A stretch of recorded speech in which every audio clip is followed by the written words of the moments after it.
सर्वात मोठी बातमी घडामोडी पाहण्यासाठी चॅनेल सबस्क्राईब करा। राज्य सरकारने मंत्रिमंडळ बैठकीत महत्त्वाचा निर्णय घेतला आहे। केंद्रीय लोकसेवा आयोग अर्थात यूपीएससीच्या प्रतिभा सेतू च्या धर्तीवर आता महाराष्ट्र लोकसेवा आयोग अर्थात एमपीएससीसाठी निपुण सेतू योजना सुरू करण्यास मंत्रिमंडळाने मंजुरी दिली आहे। या निर्णयामुळे परीक्षार्थींचा वेळ पैसा वाचणार असून भरती प्रक्रियेत सहजता आणि सुसूत्रता येणार आहे। उमेदवारांना आता एकाच पदासाठी किंवा समांतर पदांसाठी वारंवार परीक्षा द्यावी लागणार नाही।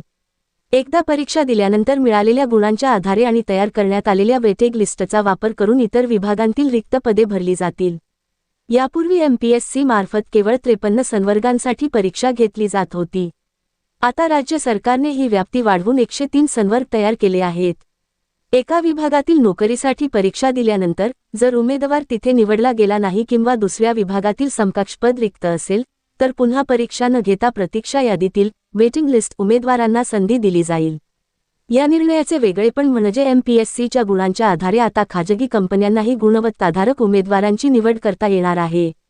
यामुळे सरकारी नोकरी हुकली तरी कॉर्पोरेट क्षेत्रात मोठ्या संधी उपलब्ध होतील असा निष्कर्ष राज्य शासनाने मंत्रिमंडळ बैठकीत निर्णय घेतल्यानंतर काढला।